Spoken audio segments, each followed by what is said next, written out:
Le syndrome du dos large est souvent observé chez les jeunes hommes minces. Les jeunes ne devraient pas accepter leur corps tel qu'il est, mais au moins essayer de paraître visuellement plus grand et plus fort. Ce syndrome doit être corrigé et observé, car les jeux innocents du public peuvent conduire au développement d'une véritable maladie. Qu'est-ce que le syndrome du dos large? Pendant la puberté, le corps humain se reconstruit. Les garçons deviennent des jeunes hommes et les filles des jeunes filles. Chez certains, les changements sont faciles à supporter, mais chez d'autres, le corps et le psychisme sont radicalement modifiés. Tous les garçons deviennent des personnalités autoritaires, qui tentent d'influencer leur père et d'avoir du succès auprès des grandes filles. Tout cela est très difficile à réaliser si le jeune homme ne peut pas physiquement lutter contre les criminels et au moins se défendre, sans parler de ses amis. C'est pourquoi un autre objectif apparaît, être fort, gonflé à bloc et beau. Cependant, la composition corporelle reste souvent dans la roue. La minceur et la restructuration du corps ne permettent pas à celui-ci de prendre du poids et de devenir une souche oscillante. Par conséquent, le jeune homme essaie d'attirer au moins une certaine forme d'attention et de gagner le respect de ceux qui ont un peu plus de chance avec sa silhouette. Des bras écartés, des épaules proéminentes, une allure pugnace et déguisée, tout cela n'est qu'un syndrome imaginaire du dos large. Facteur contribuant aux symptômes du syndrome. Les films regorgent d'images d'hommes beaux et musclés qui deviennent l'objet de l'adoration des jeunes filles. Les personnes réelles ne sont pas aussi belles et fortes. Les silhouettes sont informes, les voix cassantes, le duvet des lèvres comme analogue de la moustache. Bien sûr, les filles préfèrent l'image de leur héros de cinéma bien-aimé et délaissent leurs compagnons. Les hommes sont pour la plupart influencés par la société masculine. Il est important que les garçons aient de l'autorité et soient respectés par leur père. Pour atteindre ces objectifs, ils doivent montrer leur force. Et s'ils n'y parviennent pas physiquement, les hommes les plus faibles sont soumis à une pression morale. La hiérarchie unique des cercles de garçons est construite précisément sur des forces externes et internes. Tout le monde veut lutter contre les criminels et devenir des leaders. Tous les fonds disponibles sont utilisés,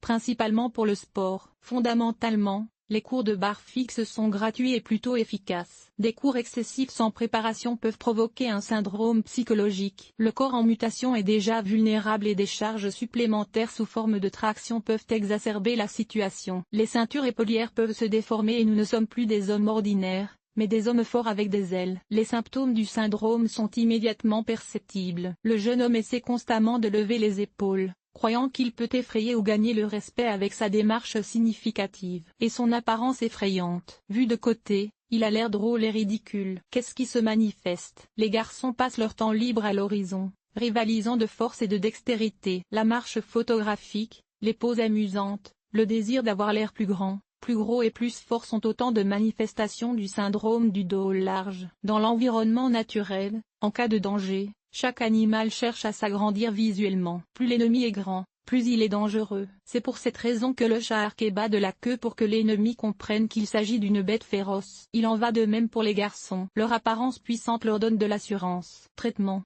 Les déformations des os et des articulations sont presque irréversibles. Leur retour à l'état initial doit être pris en charge par un médecin. La correction psychologique donne des résultats positifs. La plupart des jeunes croient aveuglément que la force est, l'esprit n'est pas. Or, dans la réalité moderne, tout se passe exactement à l'inverse. La compétence diplomatique aide à résoudre les conflits et à établir des relations avec les camarades. Une attention particulière doit être accordée au développement mental et émotionnel. Il ne faut pas oublier le sport, mais il doit être bénéfique, et non une satisfaction temporaire et un changement imaginaire. Le travail avec un psychologue ou un psychothérapeute est bénéfique pour tous ceux qui sont prêts à changer. Malheureusement, les jeunes sont totalement séparés et perçoivent tout avec hostilité. Dans ce cas, l'entourage doit chercher à faire du bien à la psyché de l'enfant. Plusieurs sources indiquent qu'elle parle souvent avec un jeune mince qui a un beau et large syndrome du dos, car elle le trouve souvent beau. Ce n'est pas tout à fait vrai. La répétition excessive de ce type de langage adressé aux hommes peut également conduire au syndrome du beau narcisse. Il faut agir avec douceur. Il n'est pas si difficile d'aider les jeunes hommes à accepter leur corps. Les parents intéressés peuvent expliquer à leur fils qu'il ne suffit pas de pousser des barres de fer et des coudes. Vous pouvez l'aider à suivre un régime qui l'aidera à prendre du poids, l'inscrire dans une salle de sport et demander à un instructeur expérimenté de lui enseigner des exercices efficaces. Mauvaise connaissance de soi. Nous voulons tous avoir une meilleure apparence. Certains sont prêts à passer à l'action, tandis que d'autres pensent avoir fait tout ce qu'ils pouvaient. Les bras ballants. Les jeunes hommes atteints du syndrome du dos large souffrent d'un manque d'attention et de reconnaissance de la part de leur père. Je veux choisir la solution de facilité. Relever les épaules, écartez les coudes et relevez la tête. Alors vous ne serez plus un Vassia faible, mais un Vassili redoutable. Dans mon imagination, bien sûr, ce syndrome est spécifique aux garçons adolescents. Si ce problème accompagne le garçon jusqu'à l'âge adulte, il ne pourra jamais être traité sans l'aide d'un psychologue. Le désir de se nier soi-même et d'être perçu comme quelqu'un que l'on n'est pas conduit au développement de troubles mentaux. Examinons ce syndrome de mon point de vue. Sur la base de mon expérience, je peux conclure que le syndrome du dos large est révélateur de l'anxiété, de la faiblesse de caractère et du manque d'intelligence. L'une de mes connaissances s'est particulièrement distinguée. Il était fasciné par son dos large et marche toujours comme un robot cassé. Et il a presque 30 ans. Autrefois, les hommes qui essayaient de se faire paraître plus grands et plus forts me faisaient rire. Aujourd'hui, j'ai plutôt pitié d'eux. Ils n'ont pas pu s'empêcher d'embrasser leur adolescence, qui s'est prolongée à l'âge adulte. Conclusion.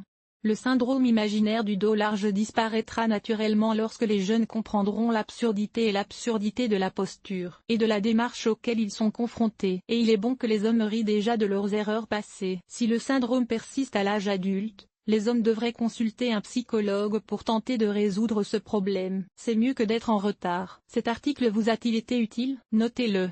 5.5